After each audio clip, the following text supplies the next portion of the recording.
Ladies and gentlemen, shh, shh, shh, shh. Please be seated. Thank you.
We begin our service with the recitation of Psalms. Adonai, Madam Batedaehu, Medenosh, Vatechashavehu, Adam lahever nama yamav ketzel over baboker yatzitz v'chalaf la'erev yimolel v'yahavesh tashev Tashev enoshadaka vatomer shuvu shuvu v'nei Adam.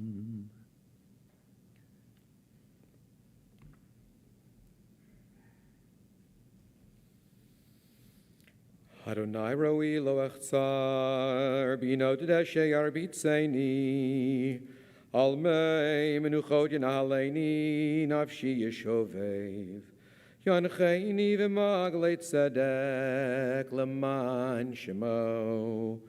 God is my shepherd, I shall not want. God makes me lie down in green pastures, leads me beside still waters, and restores my soul. God, you lead me in right paths for the sake of your name. Even when I walk in the valley of the shadow of death, I shall fear no evil, for you are with me. Your rod and your staff, they comfort me. You've set a table before me in the presence of my enemies. You've anointed my head with oil. My cup overflows. Surely goodness and mercy shall follow me all the days of my life, and I shall dwell in the house of God forever. L'kol zaman va'et l'chol chefetz tachat hashamayim. For everything there is a season, a time for every experience under heaven, a time to be born and a time to die, a time to plant and a time to uproot what is planted, a time to tear down and a time to build up, a time to weep and a time to laugh, a time to grieve and a time to dance, a time to throw stones and a time to gather stones, a time to embrace and a time to refrain from embracing, a time to seek and a time to lose, a time to keep and a time to discard, a time to tear and a time to sow, a time to keep silence and a time to speak. In the midst of his pain and grief, Jeremiah, the ancient prophet, said, "My grief is beyond healing. My heart is broken." On this sad day, we understand Jeremiah's words. We are in pain, and our hearts are broken.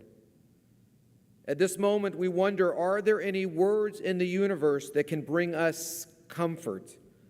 Where can we find consolation and support in the depths of such sadness? So, my friends, today is the 24th day of the Hebrew month of Sivan. Sivan is supposed to be a happy, a joyous month for the Jewish people. Why? Because it's during this month that we celebrate the great holiday of Shavuot, the moment more than 3,300 years ago when our ancestors stood together at Mount Sinai and received the Ten Commandments, the Torah. The month of joy, happy, glad month, but here we are, feeling such heavy sadness and grief. How do we find joy?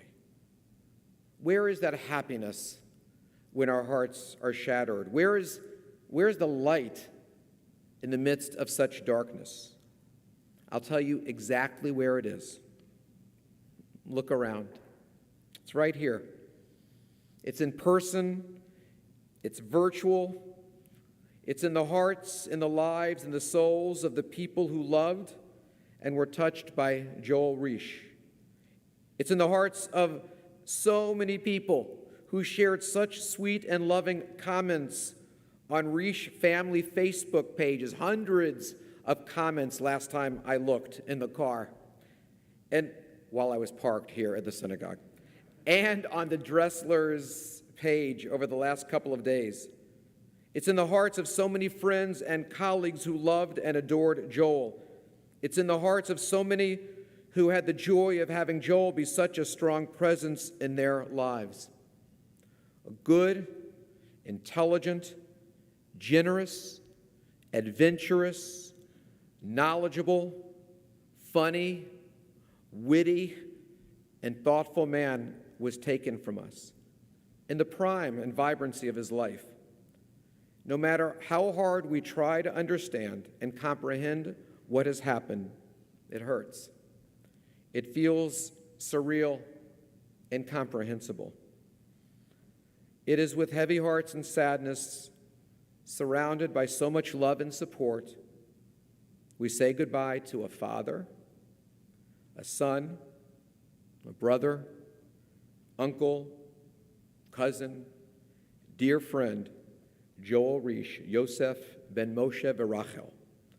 As we begin our service, let me take this opportunity to express condolences to Joel's daughter, Allison, to Joel's parents, Ralda and Marty, to his brothers and sisters-in-law, Kenneth and Sherry and Greg and Abby, and to nieces and nephew, Ethan, Lucy, and Isabella, and to Joel's cousins, friends, and loved ones. So for those that don't know me, I'm Brian Glussman. I am the rabbi at the Marcus Jewish Community Center of Atlanta, and I am honored to be standing here today, not only as a rabbi, but also as Joel's friend. Joel asked that I officiate at his funeral service. You see, Joel and I go back a long time. We went to Israel together when we were teenagers. I know others of you were on the exact same trip. It took me a while to process and reach back into the memory banks, but I think the trip was called ALEI, which stood for Atlanta Leadership Experience in Israel. And it was sponsored by the Bureau of Jewish Education, led by its director at the time, Dr. Leon Spatz.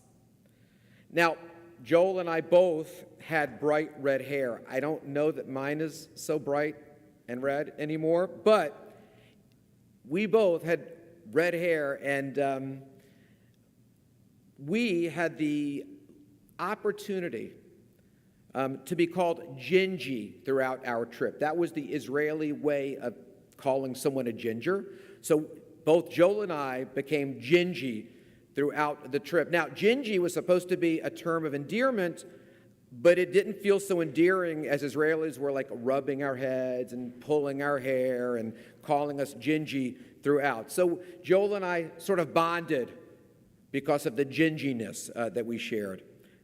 Joel loved the JCC. As a kid, he was a Barney Meddens camper, and he continued to support that camp in a very generous way.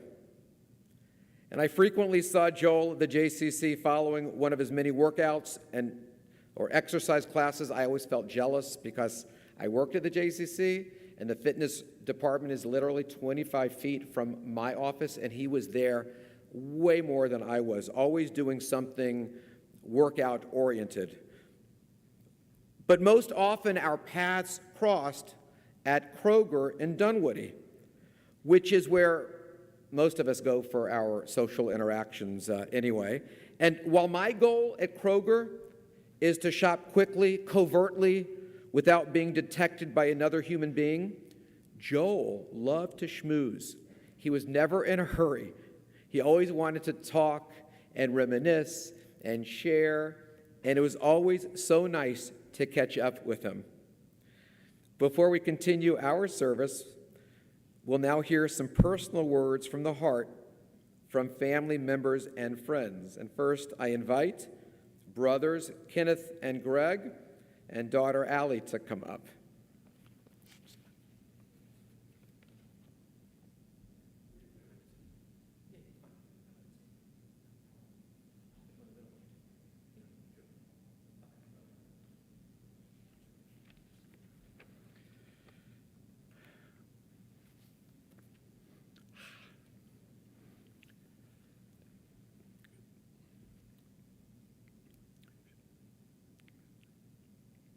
Shortly after Joel was diagnosed, I happened to read a Mitch Albom book titled The Stranger in the Lifeboat.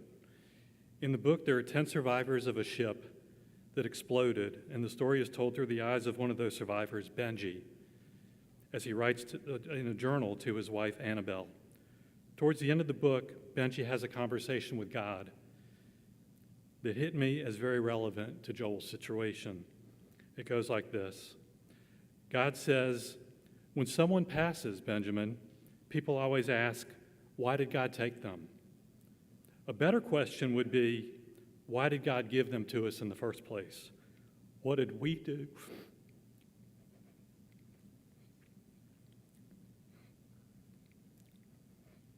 To deserve their love, their joy, the sweet moments that we shared. Didn't you have such moments with Annabelle? Every day, Benji rasped. Those moments, those moments are a gift.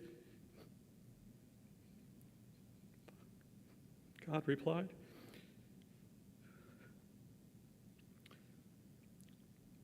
So let's not think about why God took Joel way too soon.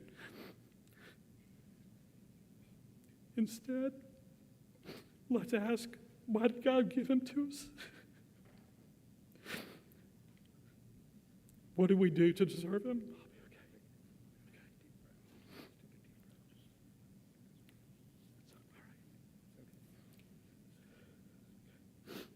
First and foremost, God gave us Joel for Allison. When things didn't work out between Joel and Allison's mother, Joel firmly believed he'd be the better parent for Allie, and he fought like hell to gain full custody. Against all odds, he did win custody, and so began his journey as a single parent. Most of you know how dedicated he was to this, happily sacrificing so much of himself for her benefit. He did things easily as a single dad that most married couples struggle with. He did his best to blend his interests with Allie's, taking her on backpacking trips, which were his love, with taking her to amusement parks, marine parks, and such that are her love. He was the most unselfish person when it came to Allison. And hearing from so many people the last few days and reading posts remind me just how special he was and what he's done for her. If you don't believe anything I'm saying, just take a look at Allison as the real proof. Second, was being an older brother and a trailblazer to me and Greg. He did a fantastic job, and I don't know if it was training my parents or wearing them out. But either way, Greg and I reaped the benefits of his exploits, allowing us to get away with so many more things than he did. Especially me. Because I was, yeah. So I want to tell a quick story that I wrote to Joel in the birthday online thing that a lot of you folks participated in. But as I was doing that, it reminded me of a story that Joel was a sophomore in college, and I was, I guess, a junior in high school. And I went to Athens for my first football game. Joel was going to take me to. And back then, all you needed was a student ID and a little voucher to get in the game. And I think you just went to a student section and sat down. So Joel got a voucher for me somehow. And he went to one of the guys that lived in the apartment complex he was living with, that he was friends with, and borrowed this guy's student ID. This guy was a graduate student. I'm like, I don't know, 16, 17. This guy was like 25, full beard. Look at me. So I memorized all the stuff on there, and Joel said, don't worry about it, don't worry about it. They never look. Well, they looked. So I'm going through the gate, and they look at it, look at me, and they ask me my name, and I recite this guy's name, where I live, I tell them, and they're like, So they call the cops over, and they take me to this little booth where they detain me, and they sort of interrogate me a little. Meanwhile, Joel had let me go in first, and he stayed outside the gate. He didn't want to have anything to do with this. So eventually they did let me go. They just kind of kicked me out of the stadium, and Joel was there waiting for me. He thought it was a lot funnier than I did. And we ended up just buying a ticket on the street and went in and had a great time at the game anyway. But you know, it was Joel just being Joel and doing those kinds of things. The third reason Joel was given to us was his participation in leadership in his professional organizations and for his coworkers at Cox. Joel spoke, this is a part of Joel's life I did not know a whole lot about, but he did talk about the professional organizations that he belonged to. I had no idea the positive impact he had, the relationships he built, and the respect others had for him. Reading some of the tributes on Caring Bridge throughout his journey, reading the posts in the last few days, and looking through an album that the QRCA group put together for him recently with tributes, have been moving and told of just how well liked and respected he was and how much he'll be missed. The same type of admiration was exhibited by his coworkers at Cox. When they learned of Joel's disease, they mobilized so quickly. I don't know what they did. I don't know that what they did they would do for everybody, but Joel was special. The compassion and generosity they displayed and the time and money that they brought forth has been heartwarming and again shows Joel's impact on everything he does and everyone he meets. And finally, and I think everyone knows this is coming, why Joel was given to us was to make us smile and laugh. If you knew Joel was to laugh at Joel, or with Joel, sorry.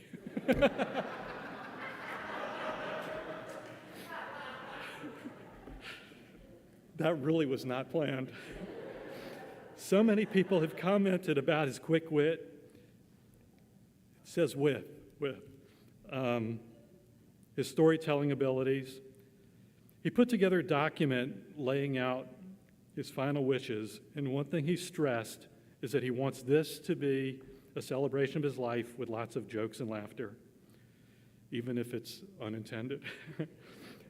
Even on this past Sunday and Monday, when he wasn't awake very much, he was still cracking jokes while he was awake, making us laugh. My mother was his biggest fan. Joel could get her laughing so hard, and the harder she laughed, the more he'd pile on to keep it going. These sessions always ended with my mother saying that he should quit his job and do stand-up comedy for a living. He had a great memory for jokes and a joke for every occasion. To me, the best display of his humor was through the many Karnak routines we did over the years. The times he, Greg, and I spent writing those jokes and cracking each other up were priceless. But the jokes that always got the biggest laughs were always his, and his delivery was always spot on. I love you, Joel, and I will miss you terribly.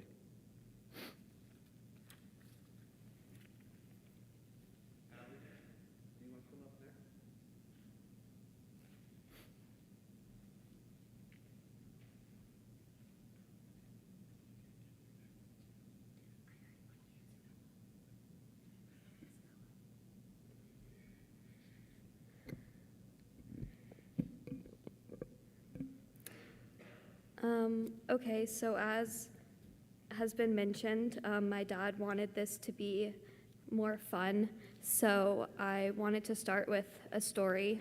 My dad was the type of person who never backed down from a challenge, and so am I, and so I got my heart set on winning the Purim costume contest when I was a kid, and I guess when I had my mind set to it, so did he. So we started with, all the basic ones, but those didn't win. So I told him I wanted to be a Hamantashen. And he made a Hamantashen, and he got pantyhose, and he stuffed them with, fluff.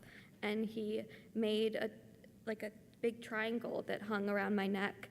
And I lost to twins dressed as a Megillah, and I was pissed. I was so mad, especially because, as we all know, a Megillah has the one scroll, and I was like, well, they messed it up.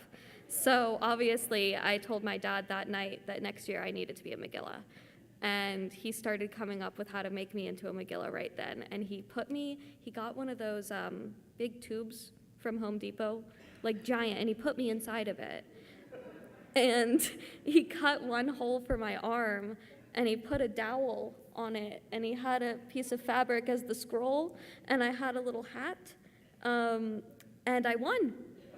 And it was great. I got a chocolate bar or something. And then the next year, I thought that was going to be my last year, but then we ended up going, and we didn't think we were going to go, and we needed a last-minute costume, and Dad said, you'll be a black-eyed pea. And I said, what? And he got eyeliner, and he did the black eye and wrote the letter P on my shirt, and I was a black-eyed pea. And so he said, all right, we're going with it. And we went, and I walked in the parade, and I won. And my dad's face, I can still remember looking out at sitting with him, and they announced the winner, and he was shocked. And he was like, oh my God, I spent 2 years making all these crazy costumes, and all I had to do was make you a black-eyed pea. And then the chocolate bar had almonds in it, so I couldn't even eat it. So then we had to do a whole special trip to the grocery store to get a new chocolate bar. So yeah, now it's not as fun. So my dad was my hero, and I know that that's the biggest cliche ever, but he was. He fought for me every day of my life and saved me time and time again. He forced me to get over my fear of driving, even though I hated him for it at the time. He got me into the right school, no matter how many tries it took. He made sure I was happy, and like Uncle Kenneth mentioned, he stepped up to raise me full-time when I was 13. Starting the fight to take me on full-time was one of the bravest things my dad has ever done. Not only was the battle itself stressful, but once it was done, both of our lives were changed forever. If I was in his shoes, I would have been freaking out, but he never seemed to be scared or anything. My dad dedicated so much of his time to raising me. He left the corporate world and started his own market research firm so he would have a flexible schedule for carpool, doctor's appointments, and play rehearsals. He held off dating, traveling, and hobbies so he could be ready to come running anytime I called. It's not fair that after giving so much of his time to me, he's never going to get to do all of the things that he put off. One of the last things I told my dad was that I was going to be okay because he raised me, that he didn't need to worry about me. He gave me a safe and loving home to grow into the best version of myself. He gave me the tools to succeed and thrive in life, and I'm so lucky to have had a dad like mine, and I will always be grateful for him. Dad, I am going to be okay, and I know that because over the past several weeks, I've realized just how alike we are. And yes, that makes us come off as blunt or stubborn or particular, but it also makes us strong and determined and resourceful. I love you, and I'm going to keep you with me always.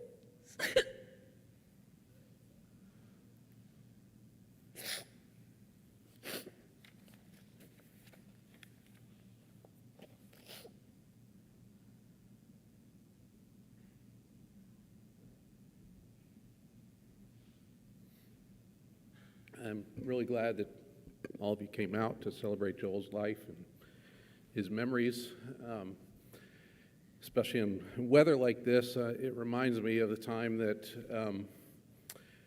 I went to New York with my mom. Hi, Mom. I know you're watching. Sorry you can't be here with us. Well, I wish you could. But I had just proposed to Abby, and she said yes. And Ralda, of course, being Ralda, insisted that we go to the Diamond District in Manhattan to buy the ring. And it was weather like this. It was like 98 degrees in New York. And Joel was living in Philadelphia at the time, and he came up to see us. And he and I went to, we had gotten tickets to go see David Letterman, just Joel and me. And Bob Saget was a guest, so you can imagine how funny that was. But Letterman's studio was notoriously cold, and when he came out to start his monologue, the first thing he said was, "I bet you're not complaining about the temperature in here today." So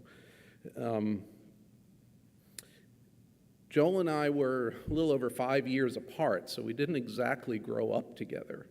We didn't go through the same stages of childhood together quite like he and Kenneth did. But we did have a lot of fun playing together as kids, like how he used to call me Gerg, which is Greg backwards, much to my chagrin. And there was the time that he convinced me to trade his nickel for my dime because the nickel was bigger and therefore worth more. Then there was the time that he convinced me to eat a dog biscuit because he said the dog really loves them, so they must be delicious, and wanted me to be the first one to try. But as we got a little older, the teasing and the fun of that sort turned into Joel really being a great role model for me, and I really looked up to him. He got me interested in music.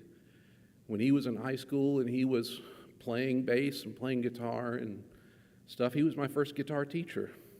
And it was a real lesson that he gave me. And one time I remember the whole family went to see his band, his high school band called Terminus. A couple of people in the room might remember Terminus.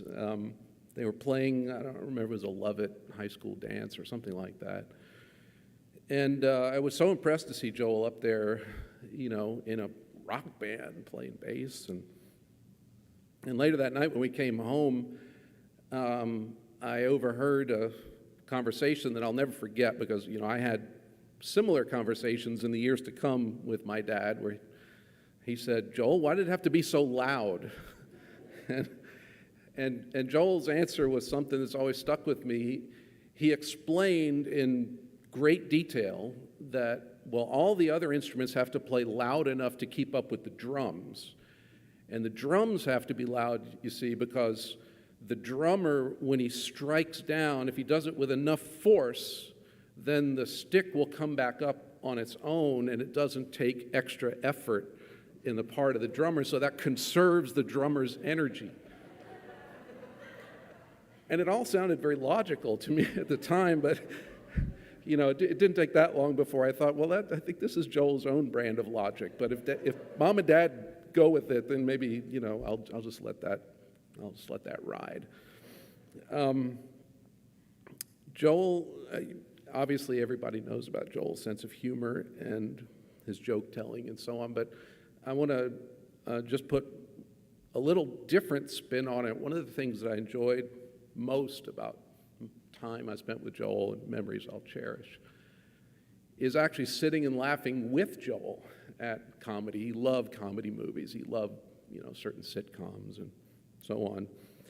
And one of the last times I remember really laughing hard with Joel like this was not that long ago, really. It was back in February. He was already undergoing chemo treatment.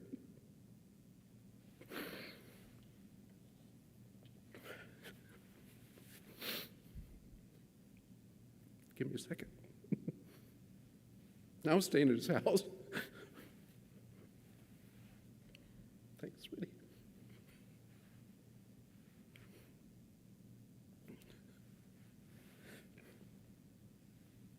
I was staying with him overnight on one of those chemo session days because we never knew if he was going to need some help.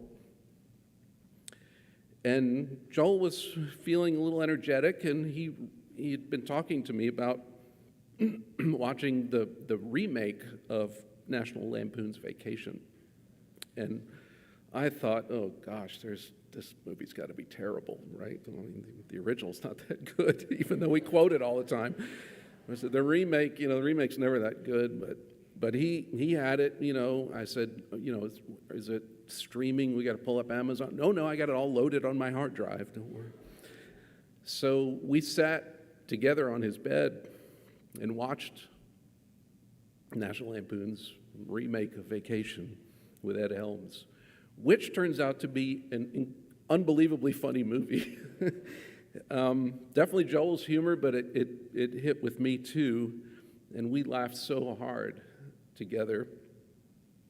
And the only sad thing about that memory is that we couldn't finish. He didn't have the energy, the strength to finish watching the movie.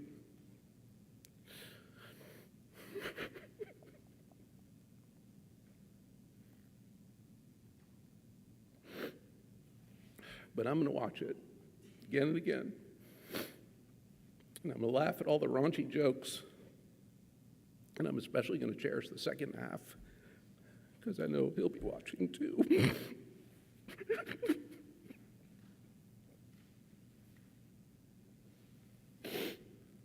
Okay, I'm done.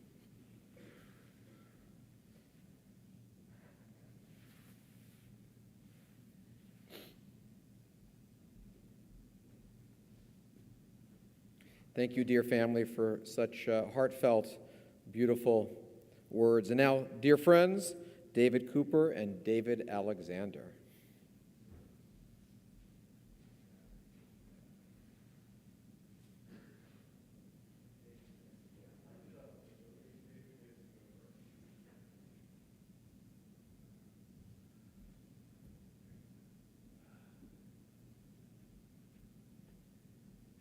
Hey, everybody. So I wrote mine down because I know I'm going to cry if I look up at you guys. David and I are two of Joel's oldest friends. He has many in this room and many around the city.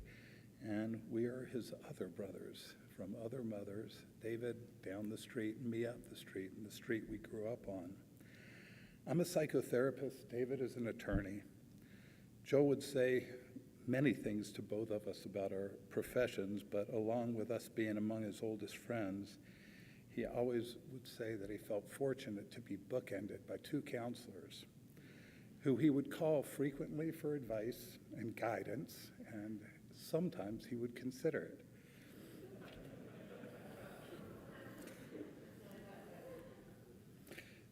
The three of us had the good fortune of growing up on a street filled with over a dozen parents' eyes watching us and more than 20 kids of ages born in the early 50s or mid-50s to mid-60s.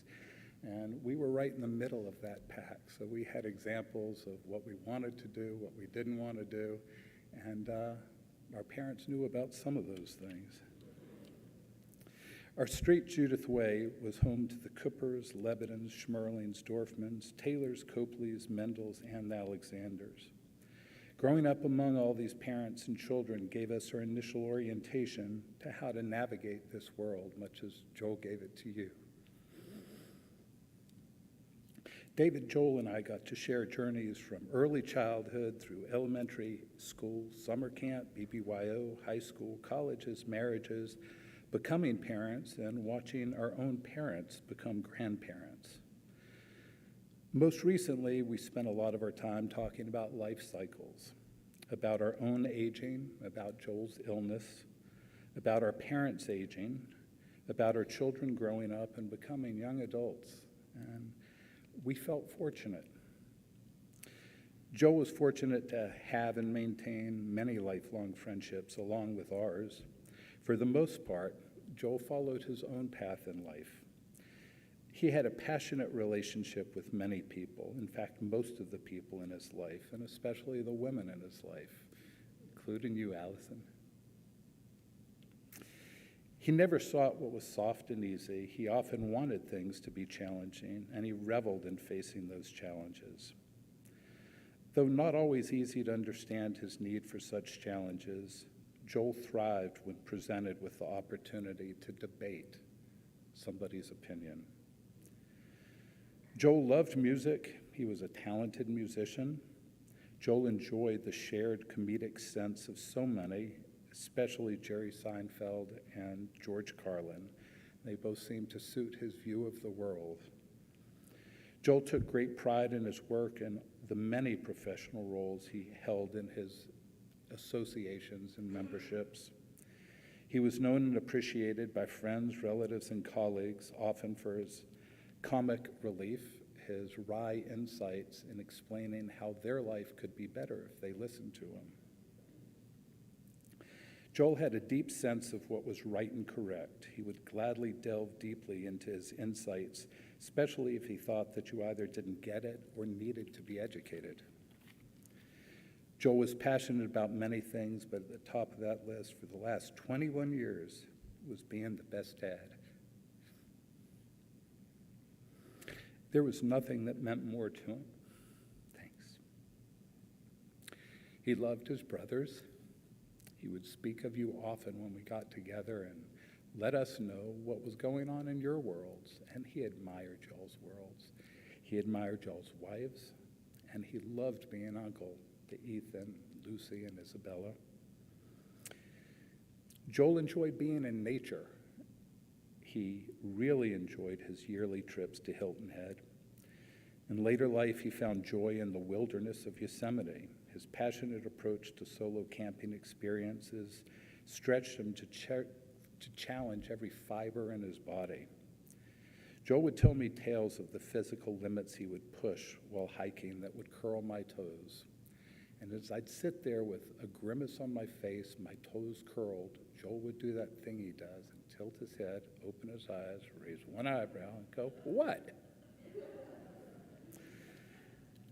Joel was a brave man who faced life's challenges head on.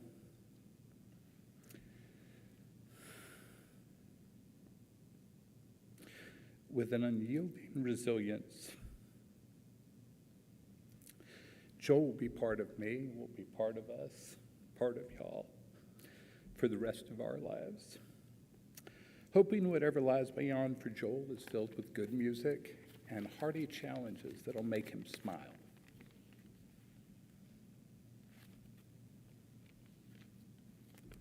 He's the funny one. Rabbis, thank you for your assistance today in helping us put to rest a dear friend. Brian, to you especially, I was on that trip to Israel, and I'll share with you in a moment some things you don't know, but what you definitely don't know is that my mother has in my bedroom at home still a poster of my high school playing Brian's high school in basketball, and we are posterized with Brian guarding me in high school basketball. I was nervous. You put a hex on me before the game. David, those words summarize beautifully Joel. That's exactly how I'll remember him. So for the rest of you all, I'm just going to fill in a few tidbits that are memorable to me as I look back over the course of my time with Joel. And naturally, in moments like this, with old friends, you go back to the beginning. Last week, as David and his wife Deanna and I were walking out of Joel's home, he turned to me and he said, "You know, you are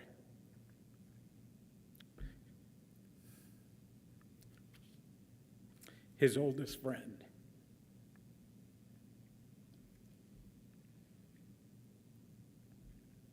I had not really thought about that because the three of us spent so much time together that it just seemed like we were always all together as students, as musicians, as athletes, as teenagers navigating the really incredible life that we had in the 1970s as teenagers. But David is right. We go back to age 3 or 4, and we have been close friends ever since. We have stuff together ever since. And my mother has kept bundles of photographs that have been taken over the decades. Some of them you don't want to know about. Some of them are our elementary school class photographs. And as I looked over those, I saw that Joel and I are seated together in all of them. And they bring back really great memories of my redheaded pal. He and I have tried since that time to solve the mystery that has plagued us, even until these last few weeks. Why did Joel come to school for the 4th grade classroom photo, Uncle Marty, with a potato in his shirt pocket? I didn't think that was going to be anything that was particularly funny to you all, but he and I have joked about that for 60 years. Ironically, Joel and I also competed for prizes. And in elementary school, when you were doing your hum and tashin thing, Joel and I competed against other dynamic duos at our elementary school, RL Hope, in a cancer prevention advertising campaign. That was in or about 1969. And the assignment was to develop a cancer prevention poster. And our poster logo was, "Cancer crabs your lungs." It was an anti-smoking message. It was a really creative piece of work, we thought, especially for 9-year-olds. It wasn't cookie cutter. It had great, colorful artwork. It wasn't anything that our parents did for us. It was the product of excellent teamwork, a combination of a competitive drive that we shared almost equally, and some OCD tendencies that we did not share almost equally. In any event, it was a great project, but we came in 2nd place. And it was at that point in Joel's life that he began first to cultivate the sense of indignation, a righteous one, in what was a clear lack of recognition for our extraordinary efforts in that competition. And Joel first developed and started bringing ultimately to perfection what is perhaps one of his most frequent and common of utterances. I'd like to speak to the manager, please.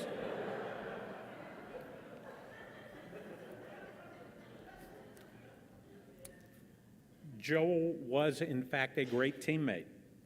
He wasn't a large boy, but he nevertheless volunteered to play center on our football team. I was quarterback, David was tight end, and with a blocker like Joel, I spent countless Saturdays being carted off to the emergency room for x-rays to determine what, if any, bones I had broken that weekend. But he worked hard, and he was so hysterically funny, even then in the huddle, and standing over my flattened body every Saturday morning with his hand out to lift me up. We had fun together. Even as recently as a month or so ago, Joel and I would recollect together the plays we called, and his favorite was the crossbucks. And he reminded me that nobody in the backfield wanted to be handed the ball to carry for fear that they too would be crushed like I was, like a blood red orange. Sandy Cooper, who's here, Bradley Marcus, who's probably looking at this on live stream, Jeff Hilton. If you're watching, the three of you know what I'm talking about.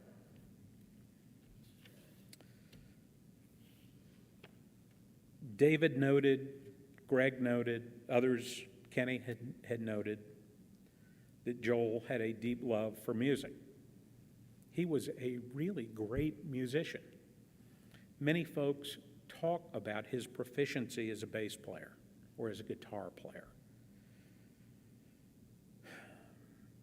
And his band called Terminus.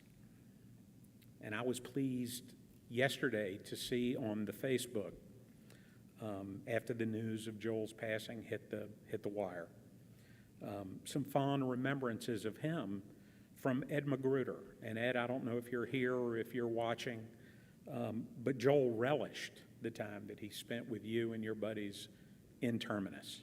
And you guys rocked Rocky Mountain Way. But in fact, Joel did not start out as a bassist. His musical journey started as a trombone player.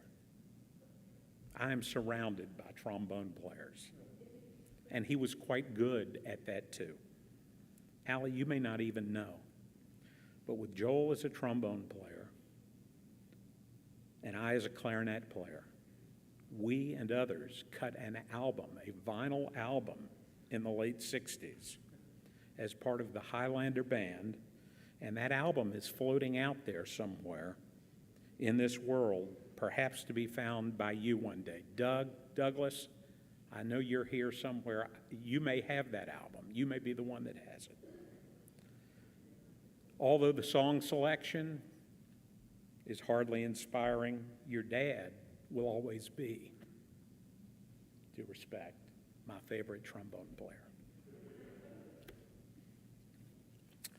Our neighborhood was close to Lenox Mall, as most of you know. And Joel and I and David would walk or bicycle over to Lenox and just hang out and explore. We went to the coin collector shop, and we collected pennies in the blue books that many of you may recall.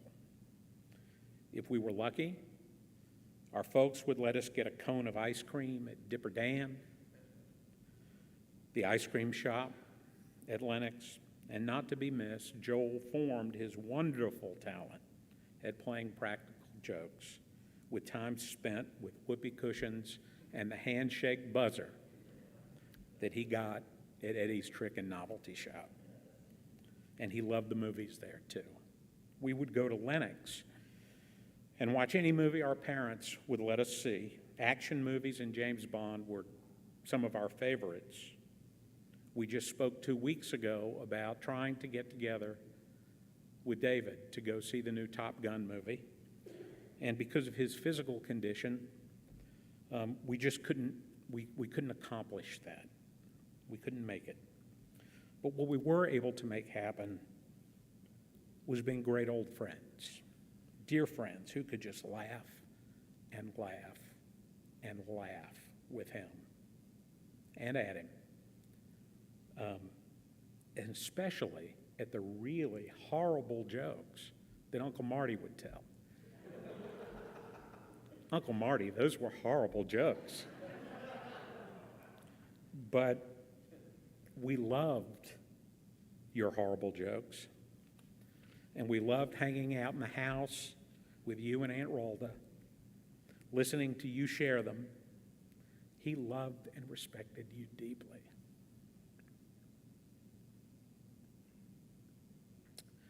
You know, Friday nights in the 1970s, when we were teenagers, there were no gaming systems. There was an electronic screen was the kind of thing that you retreated to only when there was nothing else going on. And there was lots going on. And teenagers wanted to go out and find a BBYO gathering or hang out at Chastain Park, or if we were lucky, some of you went out of town and we had parties at your homes. But in Joel's case on Friday nights, our friend time came second.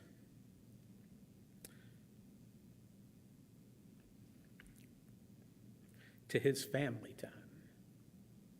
And we would only get together on Friday nights after the Reish family Shabbos had ended. And that was cool for us. And we waited for him until that was over. Aunt Ralda, I know you're watching by internet.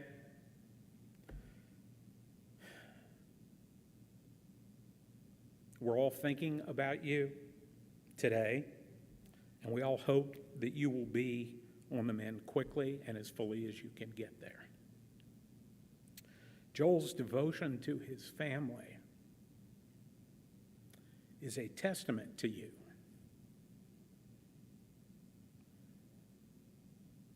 And he loved you. So I am so sorry that we find ourselves here today doing this. He loved your cooking, especially that cherry chicken, which remains one of my favorites. And wherever Joel goes next, I hope the cherry chicken is terrific, or else the manager can expect a conversation.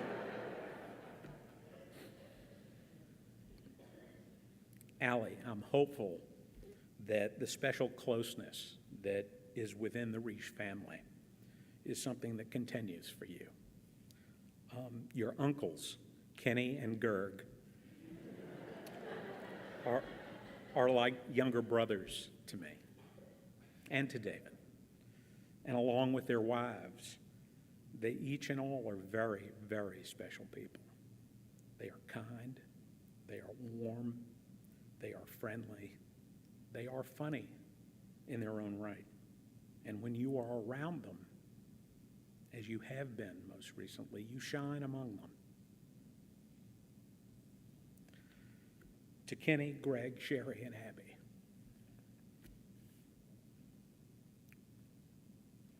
I think you know this, but it needs to be said. Your brother adored you. He enjoyed being around you. He loved and needed the grounding that you gave to him. He appreciated it. He may not have been the most loquacious of people that you know, and he would be prone, as you know, just to kind of stand there and look at you without words. But you need to hear that he was so grateful to you all. And for his community of friends that are here today, I know that I speak for all of us in saying thank you for your incredible support for our friend. Each of you has been nothing less than extraordinary in what has been a very, very difficult ordeal. And to Allie, Taking your dad to Hilton Head a few weeks ago was a gift to him.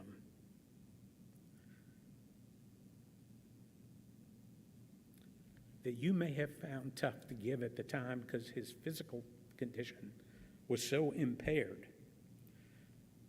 But giving him that time together with you as his time was running out was a mitzvah. And he appreciated that more than you can know.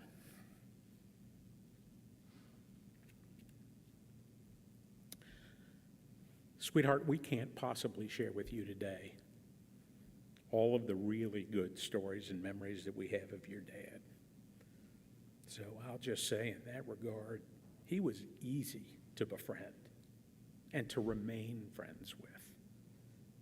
He was kind, he was fair, he was bright, he was persistent, he was honest, he had integrity, he was loyal, he was courageous, and he was deeply, deeply funny. He was a friend to admire.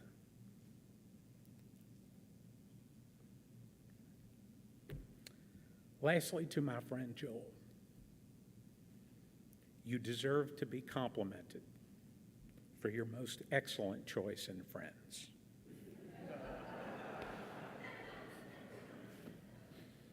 But thank you for being ours. David is right. As we talked about you, you tended from time to time to journey solo from time to time. And I suppose this is one of those times. But we will find you one day, so save us a spot at your table. Send us a red-headed cardinal from time to time to let us know you're here. We love you. Goodbye. Godspeed.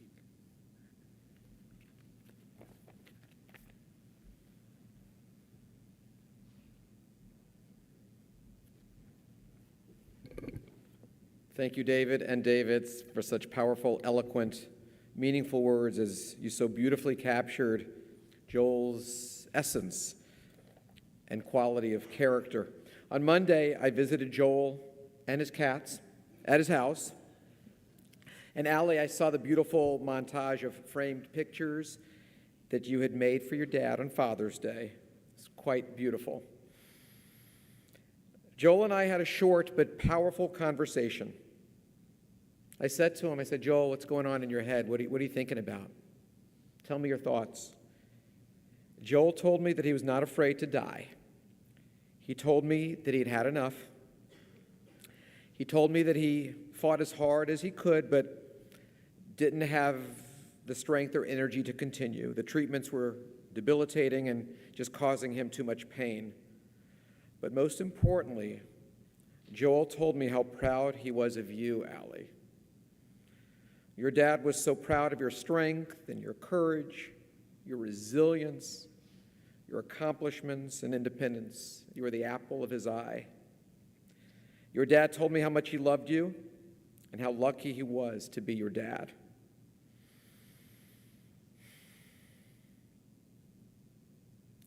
Allie and dear family, always remember that love is stronger than death, and Joel's love will continue to live on and serve as a beacon of strength and comfort for many, many years to come for the rest of your lives.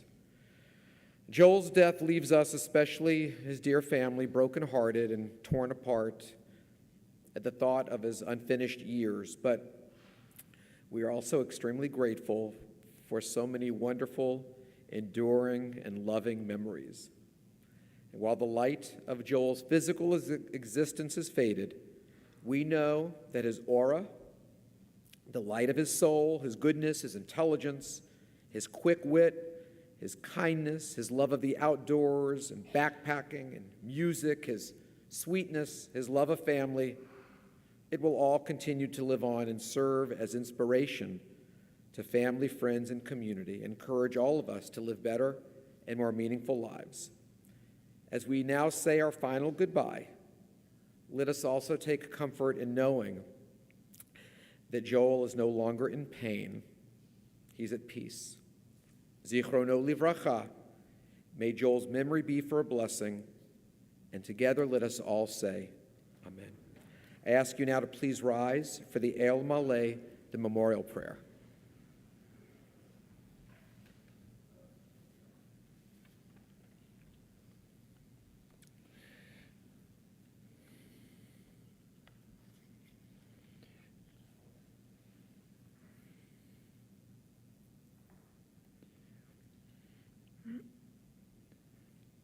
El male rachamim, shochen mamromim, amtsemnu chanechona, tachat kanafei hashechina, im kedoshim utehorim, kizohar arakim asirim, et nishmat, Yosef ben Moshe v'Rachel shalach le'olamo Baal harachamim yastirehu b'seteh knafav le'olamim Yitzror b'tzror hachayim et nishmato Adonai hu nachlato V'yanuach b'shalom al mishkavo, v'nomar, Amen. Compassionate God, eternal Spirit of the universe, grant perfect rest in your sheltering presence to Joel Yosef ben Moshe v'Rachel, who has entered eternity.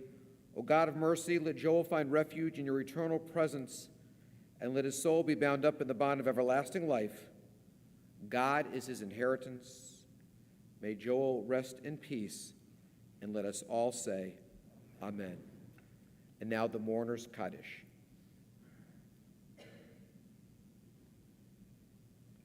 Please remain standing in support of family and loved ones. Yit gadal v'yit kadash shemei rabbah. V'yalma divra kirute v'yamlich malchute v'chayechon uv'yomechon uv'chaye dechol beit Yisrael ba'agala uv'izman kariv v'imru amen. Yehei shmei rabba mevarach leolam leomei omaya yitbarach v'yishtabach v'yitpa'ar v'yitromam v'yitnaseh v'yitadar v'yitaleh v'yitalal shmei dekudesha b'richu le'elah min kol birchata v'shirata Tush b'chata v'nechemata, da'amiran b'yalma v'imru amen. Yehei shlama rabba min shemaya, v'chayim aleinu v'al kol Yisrael v'imru amen. Oseh shalom b'imromav, hu ya'aseh shalom, aleinu v'al kol Yisrael v'imru amen. May God grant peace to those who mourn and comfort to all who are bereaved, and together let us all say, Amen. Do not stand at my grave and weep. I am not there, I do not sleep. I am 1,000 winds that blow. I am the diamond glints on snow. I am the sunlight on ripened grain. I am the gentle autumn's rain. When you awaken in the morning's hush, I am the swift, uplifting rush of quiet birds in circled flight. I am the soft star that shines at night. Do not stand at my grave and cry. I am not there. I did not die. Please remain standing for the conclusion of our service.